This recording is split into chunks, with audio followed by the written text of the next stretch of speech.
आज हम शुरुआत करेंगे आर्टिकल 26 से। 26वां आर्टिकल में पहला, हर किसी को शिक्षा का अधिकार है। कम से कम प्रारंभिक और मौलिक चरणों में शिक्षा मुक्त होगी। प्रारंभिक शिक्षा आवश्यक होगी। तकनीकी और व्यावसायिक शिक्षा आम तौर पर उपलब्ध कराई जाएगी और उच्च शिक्षा योग्यता के आधार पर सभी के लिए समान रूप से मिलेगी। दूसरा, शिक्षा द्वारा मानव के व्यक्तित्व को पूर्ण विकास और मानव अधिकारों और मौलिक स्वतंत्रता के सम्मान को मजबूत करने के लिए निर्देशित किया जाएगा। यह सभी राष्ट्रों, नस्लीय या धार्मिक समूहों के बीच समझ, सहिष्णुता और मित्रता को बढ़ावा देगा और शांति कायम रखने में मानव अधिकारों के प्रयासों को आगे बढ़ाएगा। तीसरा, हर माता पिता को अपने बच्चों को दी जाने वाली शिक्षा का चयन करने का पूर्ण अधिकार प्राप्त है। आर्टिकल 26 यानी शिक्षा का अधिकार, राइट टू एजुकेशन। अब आप समझ सकते हैं कि इस शिक्षा के अधिकार के बारे में तकरीबन सभी को पता है, क्योंकि ये शिक्षा का अधिकार वैसे भी बहुत जगहों पे आम जन में ही इस्तेमाल होता है। हमारी रोज़मर्रा की ज़िंदगी में इस अधिकार का इस्तेमाल होता है, इसलिए तकरीबन ज़्यादा से ज़्यादा लोग जानते हैं। लेकिन मैं आपको आने वाले समय में मैं बताऊंगा इसके ऊपर भी विशेषता जो चीज़ें हैं वो। लेकिन ये शिक्षा का अधिकार है, जो अधिकार हमें सरकार की तरफ से मिले हैं शिक्षा के अधिकार, वो इसी धारा की वजह से और इसी मानवाधिकार के हमारे जो अधिकार हैं वो हमें मिले। 27वां आर्टिकल में पहला, हर किसी को स्वतंत्र रूप से अपने समुदाय के सांस्कृतिक कार्यक्रम में भाग लेने, कला का आनंद लेने और वैज्ञानिक उन्नति और उसके सुविधाओं का लाभ लेने का अधिकार है। दूसरा, हर वैज्ञानिक को साहित्यिक या कलात्मक उत्पादन से उत्पन्न नैतिक और भौतिक हितों के संरक्षण का अधिकार है, जिसका उसने स्वयं निर्माण किया हो। Article 27, right to participate in cultural activities of life and community। यानी आप समझ सकते हैं जो हमारा जो कल्चर है, हमारे देश में बहुत सारे कल्चर हैं क्योंकि बहुत जाति के लोग रहते हैं। तो ये कल्चर, ये त्यौहार जो मनाने का अधिकार है, इस प्रावधान में वो अधिकार दिए हुए हैं आर्टिकल 27 के अंदर। ये प्रावधान यानी आज आप देख सकते हैं हम कितने विविध प्रकार के त्यौहार हमारे देश में मनते हैं। अलग अलग जगहों पे, अलग अलग स्थान में, अलग अलग क्षेत्रों में, अलग अलग धर्मों के भी जो कल्चरल कम्युनिटी के जो प्रोग्राम होते हैं हमारे, फिर इंटरनल कम्युनिटी के प्रोग्राम अलग होते हैं, समुदाय के जो प्रोग्राम होते हैं, कल्चरल एक्टिविटी जो इतने सालों से जो प्रथा चलती आ रही है। तो ये आर्टिकल उस सब का अधिकार देता है कि आपको पूरा अधिकार है उसे मनाने का।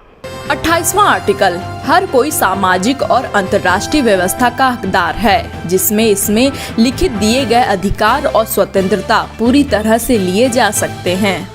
Article 28, right to social order assuring human rights. इस प्रावधान, इस मानवाधिकार के आर्टिकल का कहना है कि आपको सिर्फ देश नहीं, ये जो ह्यूमन राइट्स है वो विदेश पे भी लागू है, अंतर्राष्ट्रीय स्तर पर भी लागू है।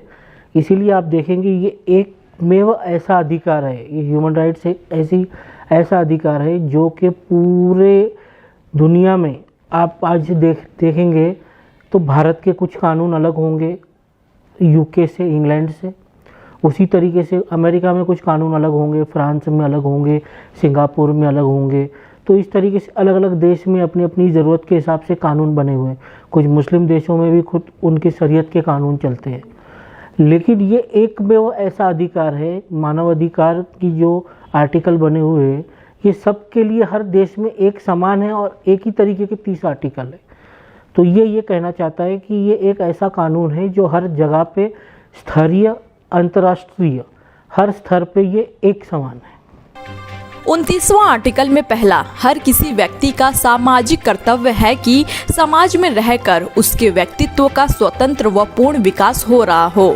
दूसरा, अपने अधिकारों और स्वतंत्रता का प्रयोग करते समय हर व्यक्ति कानून द्वारा बनाए नियमों के लिए प्रतिबद्ध होगा, जिसका उद्देश्य दूसरों के अधिकारों और स्वतंत्रताओं का आदर करना तथा समाज में नैतिकता, सार्वजनिक व्यवस्था और सामान्य कल्याण की जरूरतों को पूरा करने का होगा। तीसरा, ये सब अधिकार और स्वतंत्रता किसी भी मामले में मानव अधिकारों के उद्देश्यों और सिद्धांतों के विपरीत प्रयोग नहीं किए जा सकते हैं। हम आगे चलते हैं। Article 29, free and full development of individual, मतलब एक मनुष्य का पूर्णपने से विकास। लेकिन साथ साथ ये कुछ और भी कहता है हमें। इस आर्टिकल का कहने का मतलब ये है कि आपको मानवाधिकार के लिए पूर्ण विकास करने का अधिकार है, लेकिन अनुशासन में रह के जो देश के कानून बने हैं उसका पालन करते हुए। ये नहीं कि आपको लगा कि ये स्वतंत्रता है तो ये भी मुझे मिलना चाहिए, वो भी मुझे मिलना चाहिए, ऐसा नहीं। जो देश के जो कानून बने हुए उसके अधीन रह के उसका पालन करते हुए ही आपको अपने अधिकार प्राप्त करने हैं। फिर भी आपको लगता है कि आपके साथ में अगर हनन हुआ है तो तब उस अधिकारों के लिए आपको लड़ाई लड़नी है। और लेकिन वो तरीका होना चाहिए, ऐसा नहीं कि कहीं जाके हमने किसी से लड़ झगड़ के वो चीज़ पा लिया। वो एक सिस्टम होता है, उस सिस्टम के तहत हम अपना अधिकार ले सकते हैं। और अंत में है मानव अधिकार के लिए आखिरी 30वां आर्टिकल।